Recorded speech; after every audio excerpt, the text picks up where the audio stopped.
हर साल हमारा happy birthday आता है, हम लोग बहुत खुश होते हैं, मगर उम्र तो बढ़ रही है और जैसे जैसे उम्र बढ़ती है यहाँ हड्डियों में हमारी कट कट कट कट आवाज आना शुरू होती है। मींस जैसे जैसे उम्र बढ़ती है हमारी हड्डियां कमजोर होना शुरू हो जाती है।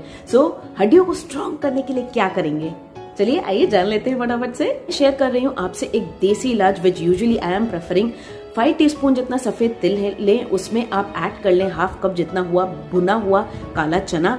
देन उसमें आप ऐड कर सकते हैं 2 टेबलस्पून जितना गुड़। अगर डायबिटीज की आपको तकलीफ है तो आप ये चीज स्किप कर सकते हैं। अगर बच्चों के लिए आप बना रहे हैं तो 3 टेबलस्पून कर सकते हैं। देन उसको आप ग्राइंडर में पीस लें। पीसने के बाद आपको एक पाउडर फॉर्म मिलेगा, उसमें से आप 1 टीस्पून अगर डेली कंज्यूम करते हैं तो आपको हड्डियों की तकलीफ सब बिल्कुल नहीं होगी। जरूर से ट्राई कीजिएगा, मुझे कमेंट सेक्शन में बताइएगा आपके लिए कितना असरदार रहा।